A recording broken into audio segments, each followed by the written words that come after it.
劝人间客，是以众生与爱难求。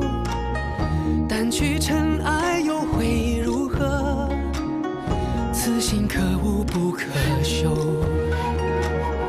造化酿成风月一滴泪，伫立的悲心梦蝶梦秋水。万劫终不会再流到掌间来回。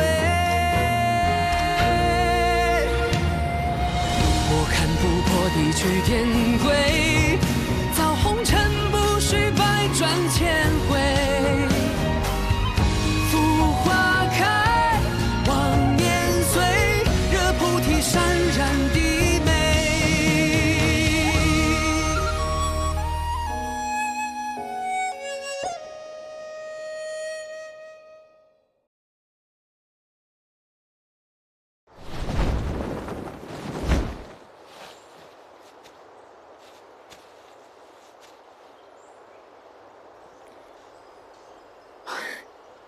先泡过温泉之后，再去做饭吧。刚好我也不饿。哦，对了，你脚踝的伤千万要记得涂药，我已经交给百灵了。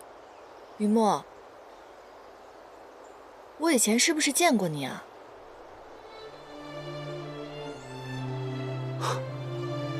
我们有没有见过？难道你不记得吗？我都不知道我从何而来，我也不知有没有父母跟亲人。我就这样迷迷糊糊的到了凡间，到了梨园，又去了花影山林，阴差阳错的到了这里。我时常恍惚，我总觉得我们两个好像很久之前就认识了。也许我们以前就认识呢，说不定为了你，经历了生死，轰轰烈烈，到最后，我们之间还是有始无终的。于是，你这辈子变成了我的小妾，日日被我使唤、欺负。也许，你就是来还以前的债的。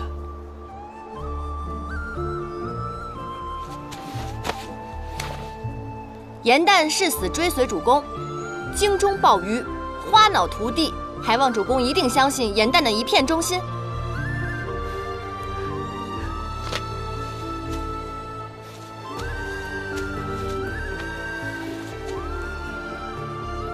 如今花精族都在野兰山上避难，整个山境当中妖蛮为患。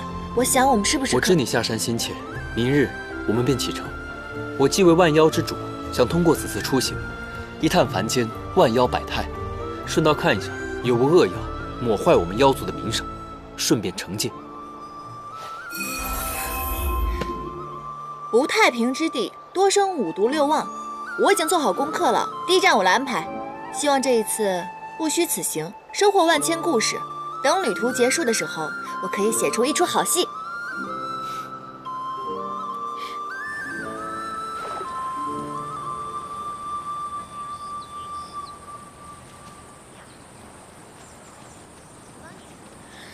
真是羡慕鱼女姐姐啊，只有她们欺负鱼的份儿，不像那条挑嘴鱼，一大早我就要采花露泡茶。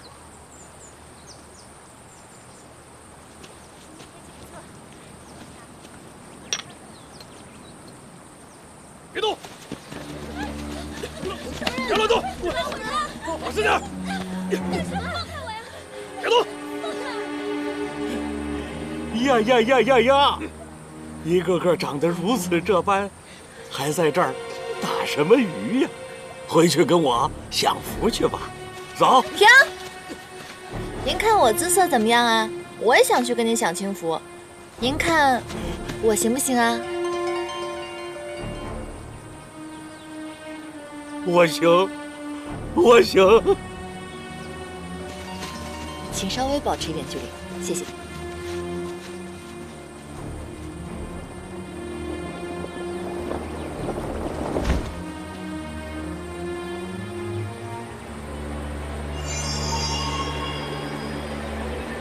如此浊臭的妖气，定是个欺男霸女之辈。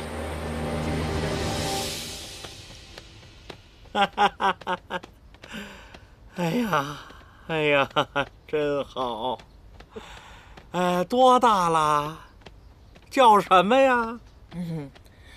小奴名叫白漂亮，上个月刚满16。哦，哎呀，28青春好年华呀！哎，正合我的口味。你这色欲缠身的丑陋模样，不就是六望中的色臣？这趟我真是来对了。啊，你知道我是谁吗？我当然知道啊，兰溪镇鼎鼎大名的周善人。听闻您呢，经常接济穷人家的孩子，把他们的女儿强行纳为姬妾，关在这府里，享受荣华富贵。在我看来，您根本不像个恶霸，反倒像一个大好人呢。好，说得好。哎呀，这个姑娘十分有趣啊，说的我这浑身上下，我这舒坦。既然知道我是谁，恐怕知道我要干什么啊！好好的从了我，听话啊！你知道，不听话的话，我有很多种办法让你求生不能，求死不得，是吧？大善人，啊！刚刚您笑的时候，我看到您后槽牙有条蛀虫。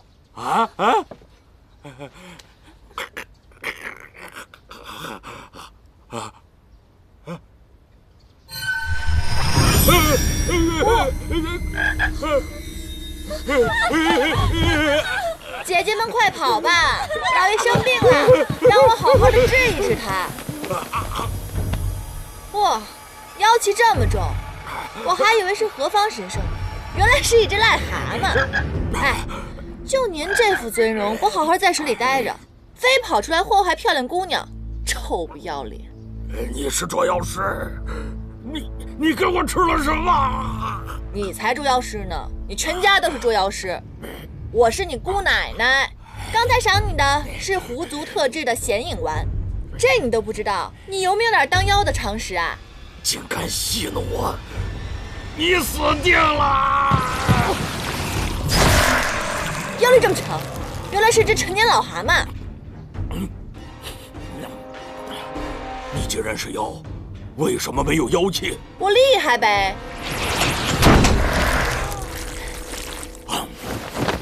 你也挺厉害的。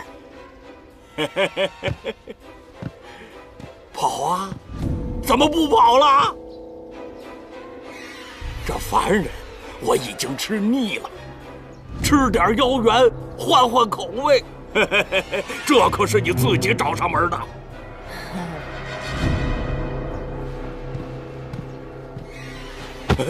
蛤蟆大哥，是小的我有眼不识泰山，我没有想到您的修为这么高，真是威震一方的大妖啊！哎，我刚才一时糊涂，冒犯了您。这样吧，我愿意献出我的妖元给您，我心甘情愿。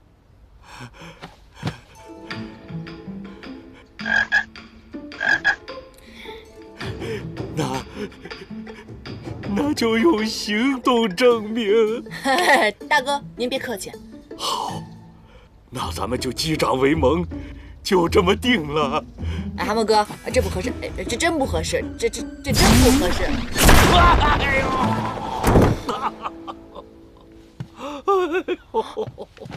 于墨，我就知道你会来救我的。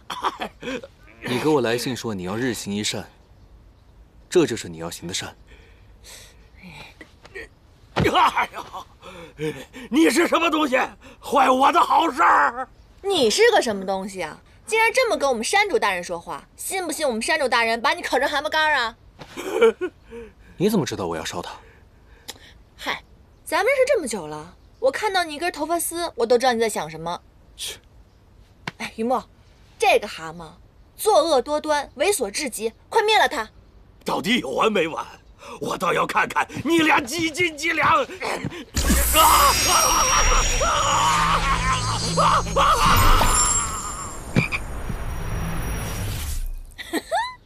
哦，臭蛤蟆、癞蛤蟆，还想占我便宜啊！呸！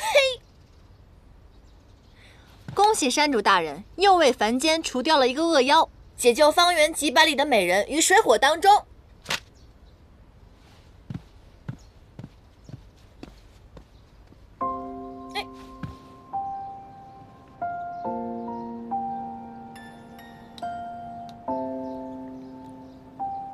哎呀，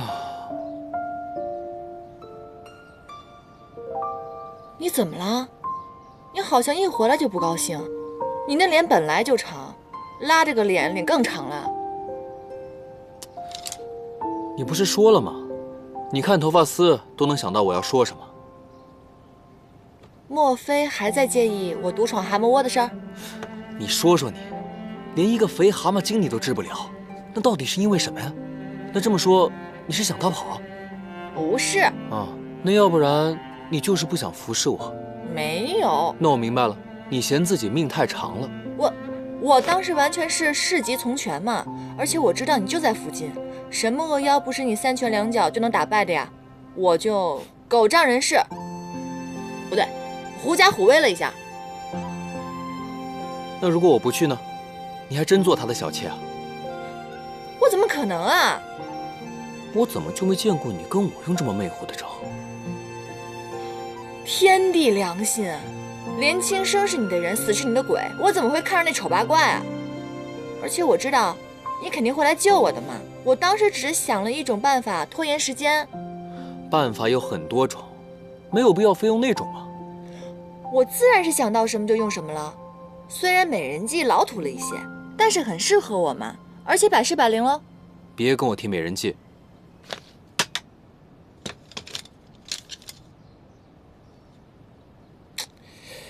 哎呀，怎么还生气了？这鱼今天到底抽什么风呢？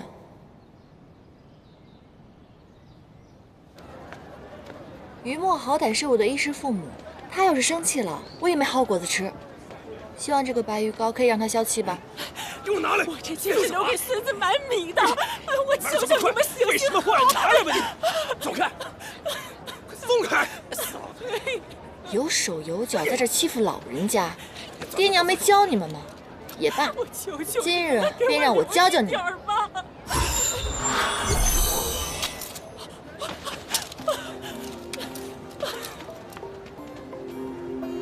老吾老，以及人之老。幼吾幼，以及人之幼。老吾老，幼吾幼。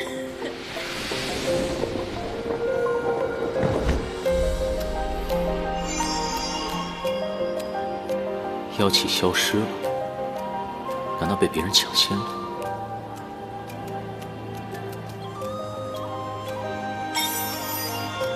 勿以善小而不为，勿以恶小而为之。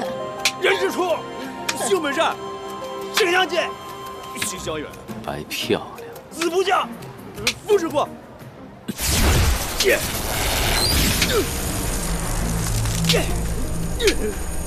千里扶摇阵。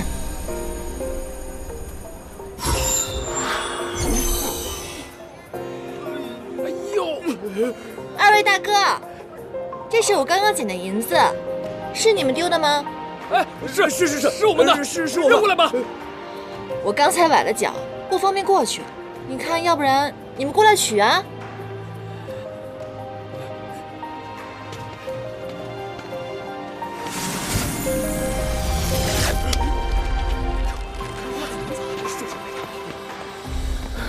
此阵虽然凶险，但遇凡人就会自动收阵。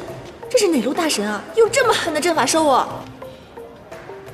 还是这么爱耍小聪明。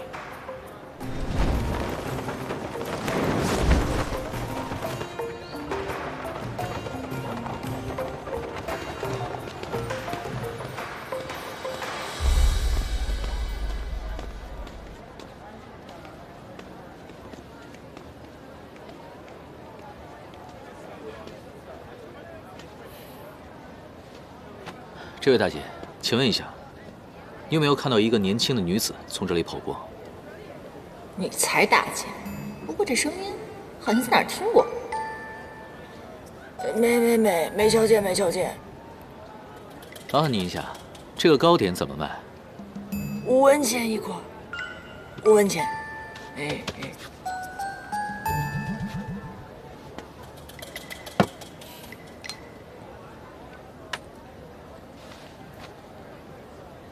小伙子，我收钱，不收葫芦。收你啊，白漂亮。果然是你！你这小人，竟然用定身符来羞辱我！这个糕点呢，味道确实不错。不过呢，我还真有点饿了，还想再陪你玩一会儿呢，但时间不允许了。我已经打扮成这样了，你怎么认出我的？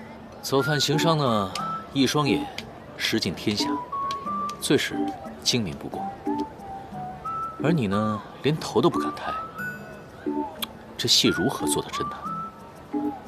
你扮成一个妇人，但你的发色却漆黑莹润，你这双手也不像是劳作过的，太假了。竟然毁再生的太美，那我就当你在夸我喽。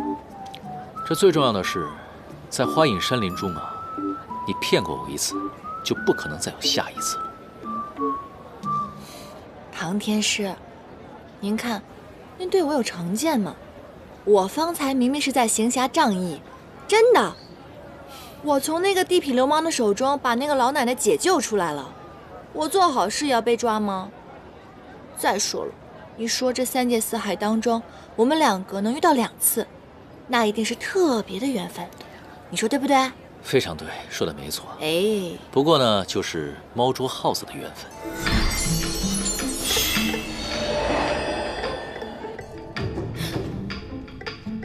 死捉妖师！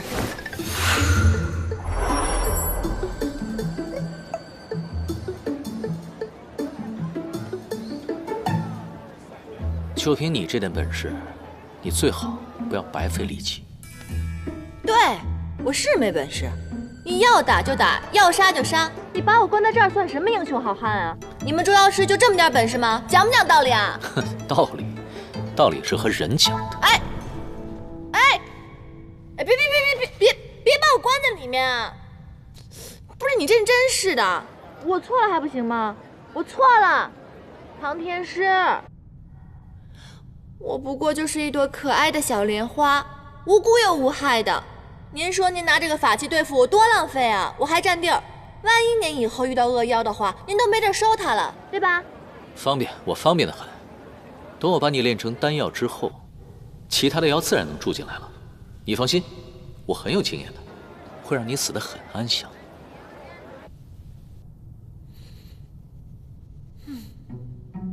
别人也就算了，他和我结过梁子，不会真的弄死我吧？方才一路只顾逃跑，没留下记号，雨墨指望不上了，只能靠自己了。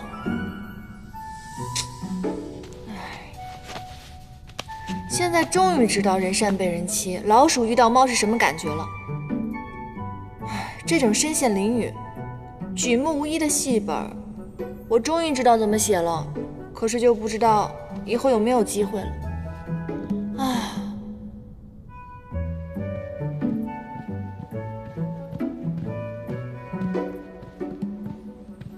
银蛋，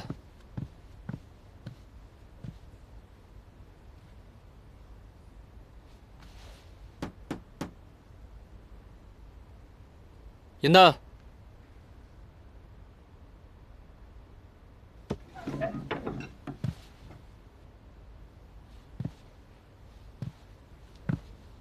银蛋。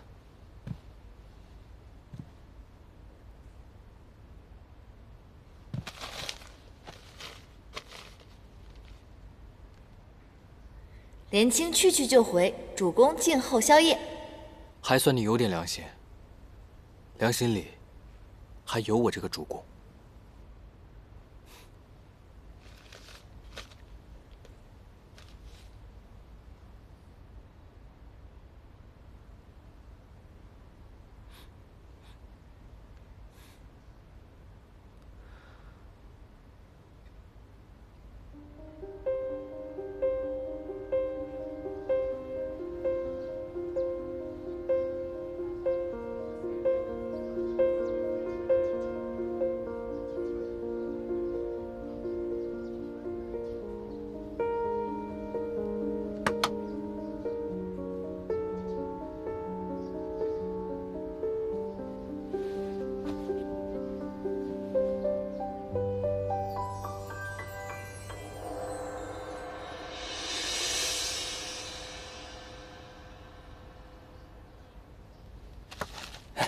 您下次再来，慢走啊。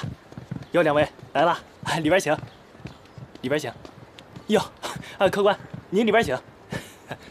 您吃点什么？这全兰溪镇啊，最好吃的点心都在本店的后厨。最好吃的点心？哎，哦，我不是来吃饭的，有件事情我想向你打听一下。客官，您有所不知，我们店的说书先生啊，是这方圆100里的最有名的包打听。但是我们店有个规矩，这凡是问问题的，都得先买1碟点心，再在纸条上写上您的问题，由我给先生传达过去。够吗？够。客官，您里边请。于老二的姐姐大骂李剑仙，明知道那地方招恶鬼，凡是去过的人，全都有去无回。为什么还要骗我兄弟去寻那劳什子的宝贝呢？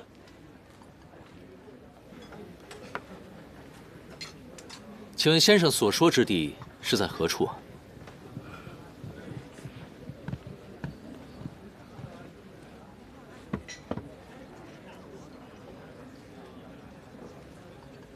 哎，等一下，这位客官也有话要问。今日只剩这最后1碟点心了，2位谁问？公子，我与妻子走散，急需寻找线索，不知此糕点可否让与我用？雨墨，是你吗？有没有人啊？天使死囚美貌少女来！兄台先请，我无要事，只是随便问问。谢公子。雨墨，哎呀，这个傻蛋能不能听到我说话？别叫了，你的声音只有我能听得到。再吵的话，今天晚上就拿你去炼丹。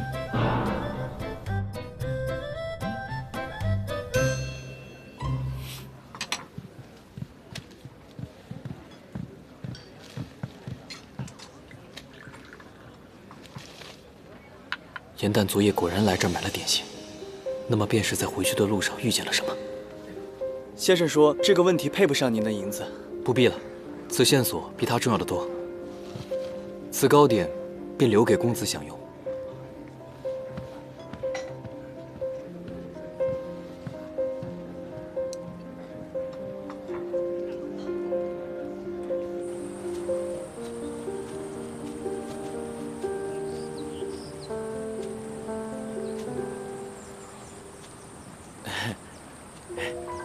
明明是百灵约我来赴约的，为何出现的是你？他没说是我邀请你的吗？这个百灵，我看啊，于墨一走，他的心也跟着一起飞走了。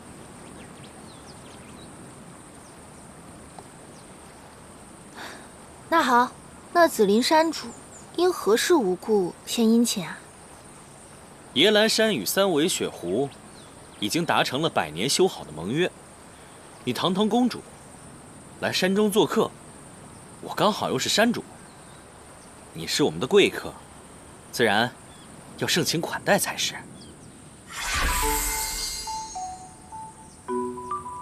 你把眼睛闭上，我给你个惊喜。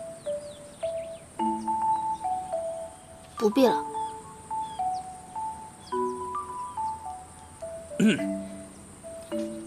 这个呀，叫做叫花鸡。这个呢，是凡间的美味。我听说你们狐狸啊，都爱吃鸡，是吧？这道菜啊，我可是从严旦的话本里偷学来的，本山主亲手做的，你要不要尝尝？哎，等等啊，来，尝尝。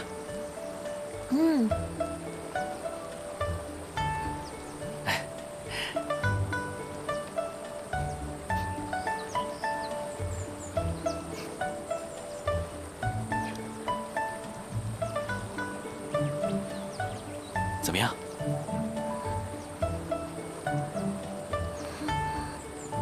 一个般嘛。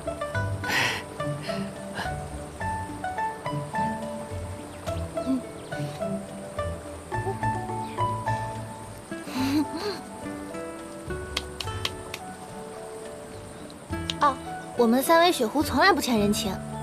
今日谢谢你的鸡，你要是喜欢什么，明日我去给你买啊。可我不用算得这么清。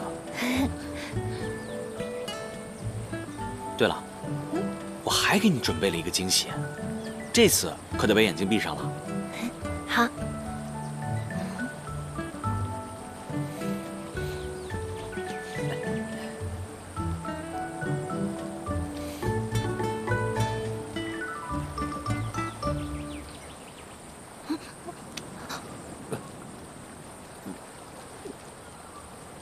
这是什么呀？哦，这是水族进贡的宝贝，这可是在深海里的千年淤泥，对女子有美容之效。什么泥都不行，我不要。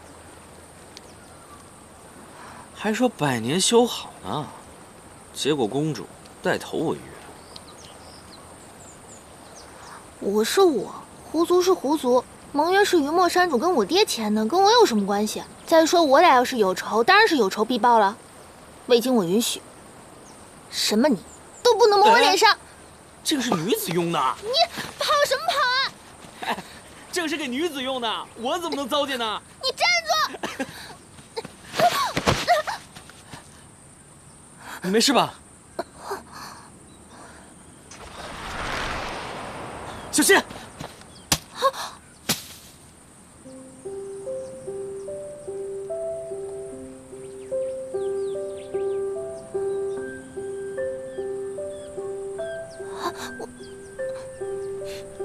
我扶你起来。谢谢。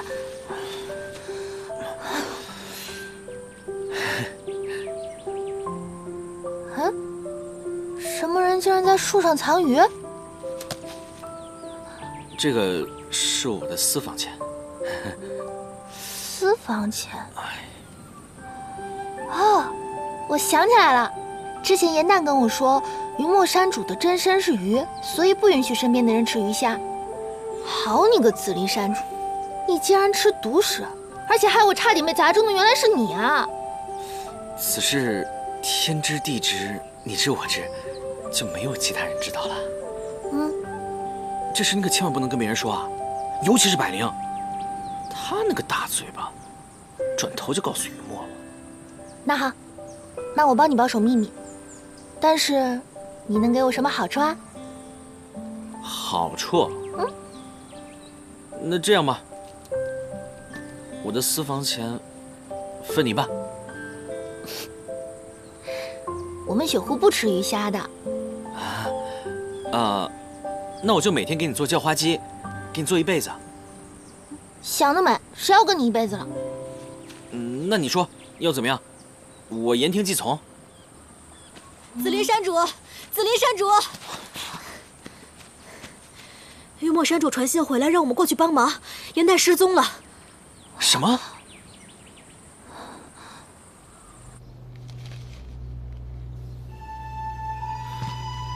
下一站是青石镇吗？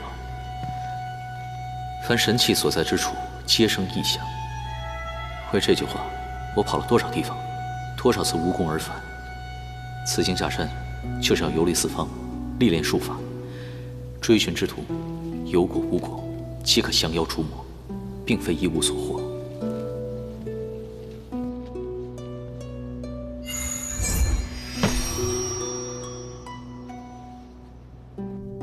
云墨在找我，说明我还有救。严旦，你不能自暴自弃，你要在唐州的淫威下努力地活下去，在红尘路记一出绝处逢生的好戏。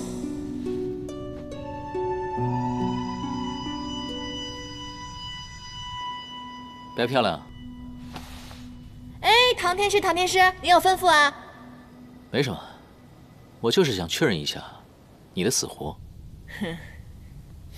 没事就好，能得到您的惦记是我的福分啊。这么乖啊？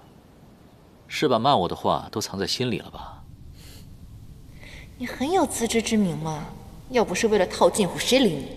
唉，唐天师，您看啊，您这走南闯北的就一个人，也没人陪您聊天，是不是平时很闷啊？怎么了？你是想套近乎？顺便呢，劝我留你作伴是吧？哎，你就这么讨厌我们妖吗？不是讨厌，是痛恨。可是不是所有的妖都是恶妖的。或许是吧，只是我没有见过。我呀，你一共见过我2次，你有见过我做过一丁点的坏事吗？伶牙俐齿、蓄意诓骗，不算是作恶吗？这当然不算了，我是为了救我们花精族。我们花精族世世代代隐居在花影山林当中，跟凡人没有什么差别。若不是你闯入的话，这一辈子都见不着凡人，更别提害他们了。就算他们没有作恶，并不代表将来就不会。师门有训，妖性本恶，不可转移。从前呢，我看一只白蛇精可怜，将它从收妖瓶里放了出来。哼，可结果，它出来第一件事就是反咬我。哎，道理不是这么讲的，你不能因为一只恶妖否定我们所有的妖吧？我虽然没有怎么见过你们凡人，可是我读过不少史书，什么战火不休、奸恶横行，死于同类之手的凡人如过江之鲫一般。按照你这么说的话，人性更恐怖。你为什么捉妖之前不先捉你们人啊？你是个话痨是不是？聒噪！你问了这么多问题，说了这么多，无非就想说服我，对不对？我告诉你，最好打消这个念头。从今天开始呢，每天我只限你问我3个问题，回不回答就看我的心情了。多问1句，立马拿你去炼丹。不是，道理不是这么讲的，是不是？你这里黑漆漆的，我也分不清楚什么时候天亮，什么天黑啊！我怎么知道是不是度过1天了？那就是你自己的问题了，过时不候。哎，小人。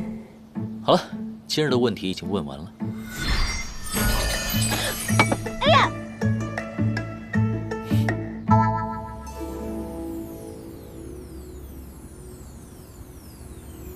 法力还未散尽，有人使用了千里伏妖阵。颜丹，对不起，是我没有保护好你，又把你弄丢了。你到底在哪儿啊？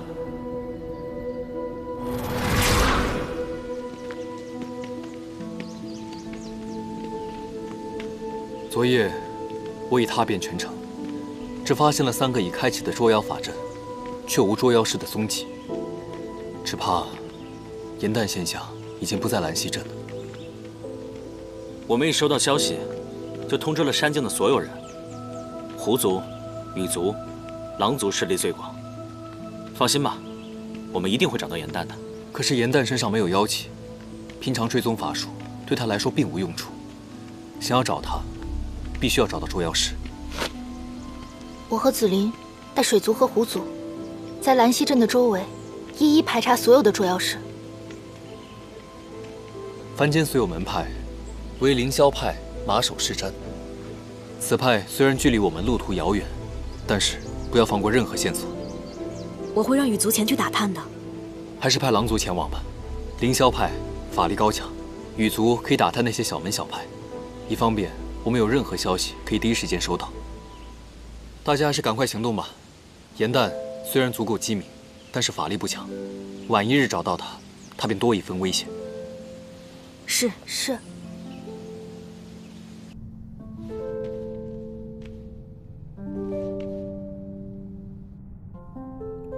唐天师，唐天师，舟车劳顿1天了，是不是累了？要不要把我放出去，给您捶捶腿，捏捏肩啊？不必，你安静的待着比什么都强。我知道，您嫌我唠叨，我已经竭尽我的全力，1天都没有说话了。但是我爱说话也不是件坏事啊。我听闻您刚刚到青石镇，要去找娘娘木，是不是？哎，这个时候我就能派上用场了。您看我这么爱说话，您把我放出去，鞍前马后的全给您打听好了，您根本不用自己操心，您觉得行吗？你就那么想出来？我知道，您去娘娘木一定是去降妖伏魔、救世济困的，是不是？您这样的侠义之心，连我作为一只妖都万分的崇敬。若是您把我放出去，与您一起分担，那乃是我的荣幸。若是不行的话，也没关系。但是，可不可以先把我放出去，让我透口气呀？确定想出来吗？确定。好。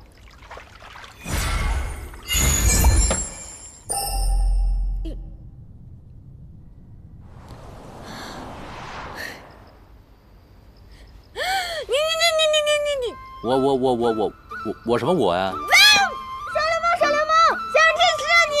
不是你自己说要出来透气的吗？我是个女子，好吧？你也不能让我看你洗澡啊，流氓！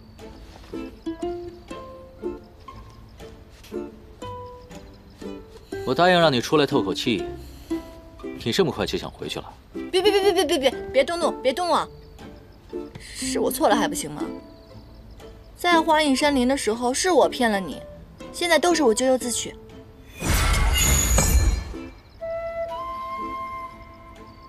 我要是你啊，就乖乖的把嘴给闭上，这样还能多活几天。聒噪！你这个小人！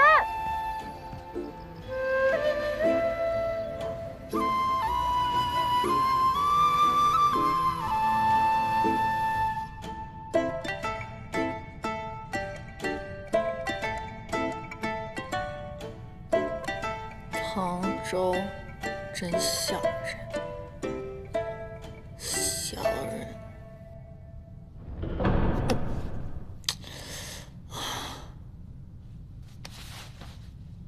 杭州这个小人，还让不让人睡觉了？哎，这得是金的吧？得值不少银子。那可不，我看这东西珠光宝气的，里边说不准有什么宝贝。对，打开看看。一定是我平日做善事做多了，老天爷都不忍让我受苦了，派人来帮我了。打开！你倒是快点儿，万一那人醒了怎么办？哎呀，你急什么？反正走之前要把他做掉，醒了就直接杀了不就得了？那倒也是。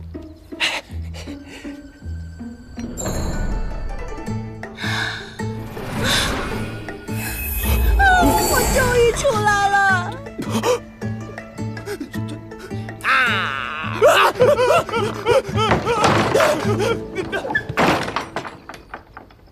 我有那么可怕吗？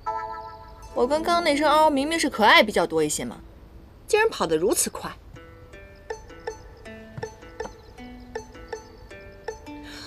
原来是蒙汗药。没想到这个小人法术这么高超，却这么不谙世事。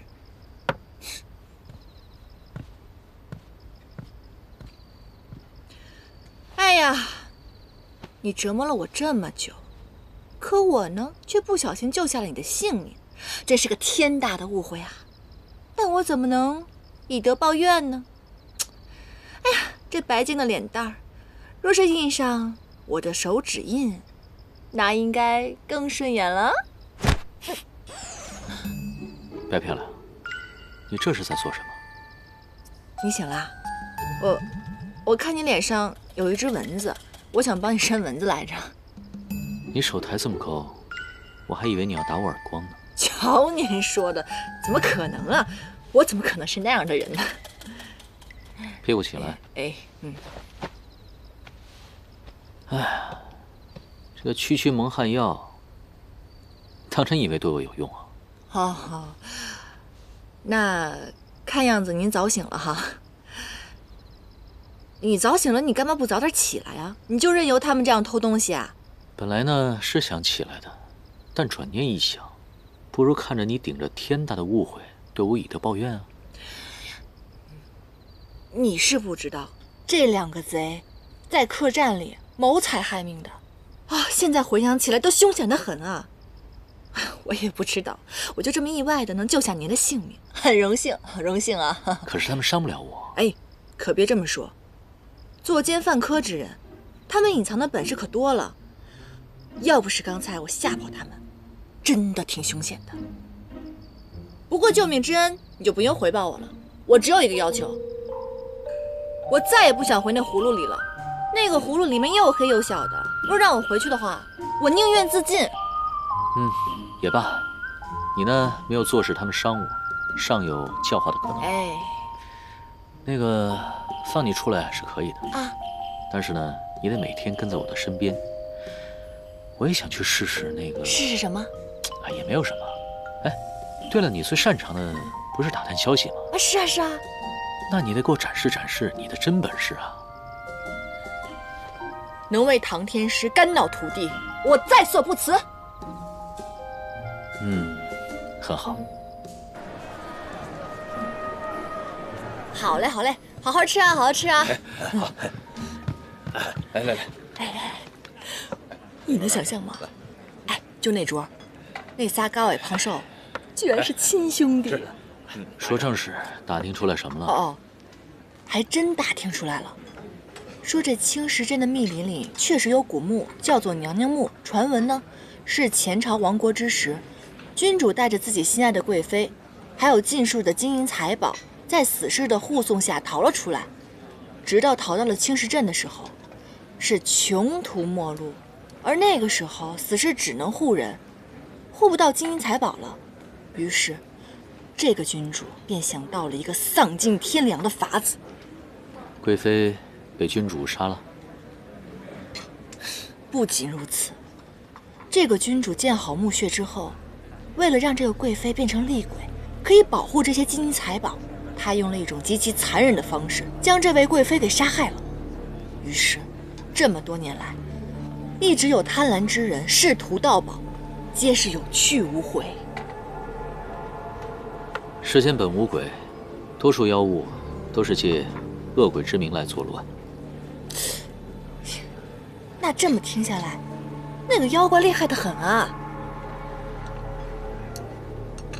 看他神色，是打定主要去娘娘墓。我本该借探路之名溜走，可那墓中故事实在精彩，若能有些了悟，倒不妨舍命陪小人一回喽。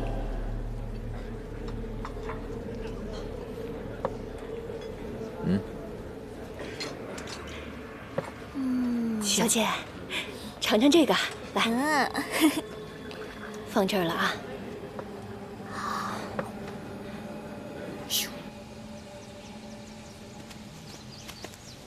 哎，白漂亮，你怎么也来了？哦，我听你们在讨论娘娘墓的事情，想凑个热闹嘛。再说了，人越多胜算越大。来，给大家介绍一下，这位是我的朋友唐周。这是骑虎大哥、骑牛大哥、骑豹大哥，这是……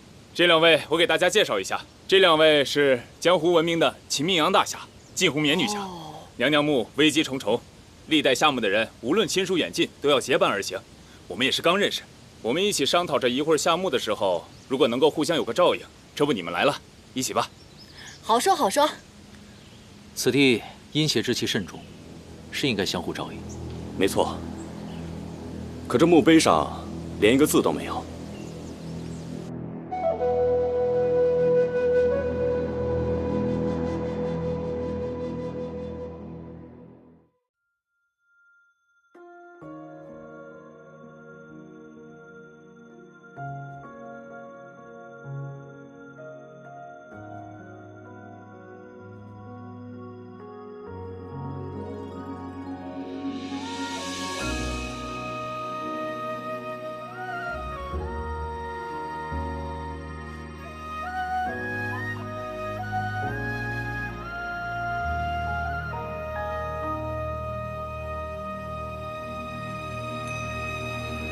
褪色的回忆是月落如霜，满地碎木枯黄，会走出一滴泪吞海银浪，执迷于遗忘。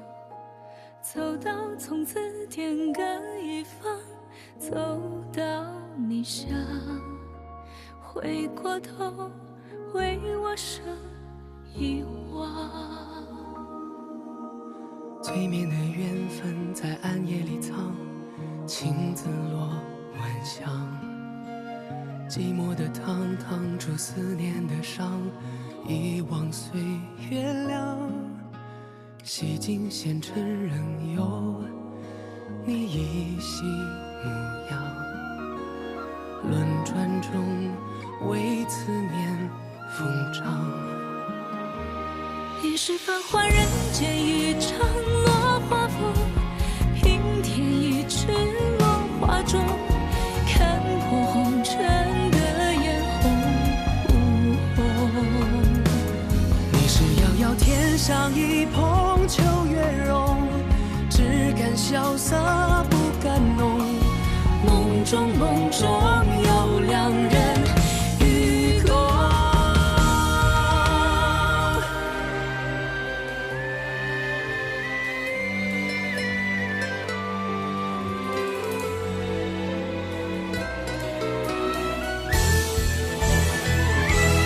与君别后，一路上我下转月球，山海无路万行舟。欲别还休，几时都不够。青藤微秀，烟火岸上有白首，一朝天涯熬红豆，去到人间。